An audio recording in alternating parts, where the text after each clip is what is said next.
Que se passe-t-il quand un ou une mineure est mise en cause pour un délit et qu'il est entendu par les forces de l'ordre?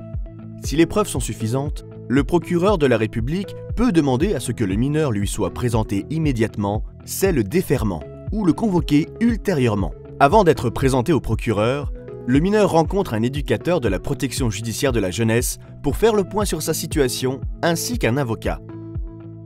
Le juge des enfants s'appuie sur les avis de l'éducateur et du procureur pour décider, en fonction de la situation du jeune, de mesures éducatives provisoires qui seront suivies en milieu ouvert, c'est-à-dire soit en restant au sein de sa famille, soit en étant placé dans une structure de la protection judiciaire de la jeunesse.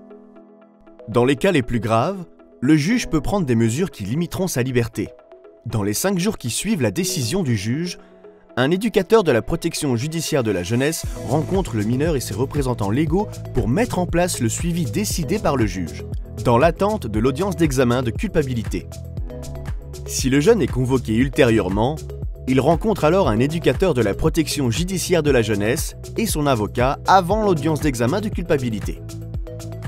À l'audience d'examen de culpabilité, le juge déclare le jeune coupable ou non des faits qui lui sont reprochés. S'il est déclaré non coupable, il est relaxé. S'il est déclaré coupable, commence une période de mise à l'épreuve éducative où il sera accompagné par un éducateur si le magistrat le décide. Cet accompagnement a pour objet d'aider le jeune à travailler son projet d'insertion, répondre à ses besoins en termes de santé, mettre en place une réparation ou l'extraire de son environnement habituel par un placement adapté. La mise à l'épreuve éducative doit permettre au mineur de réfléchir à son acte et prouver qu'il est décidé à changer de comportement. Cette période dure entre 6 et 9 mois.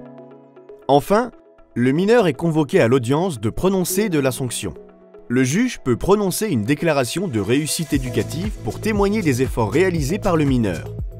Le juge peut également décider d'une sanction plus ou moins contraignante en fonction des circonstances et de la personnalité du jeune, une mesure éducative judiciaire ou une peine.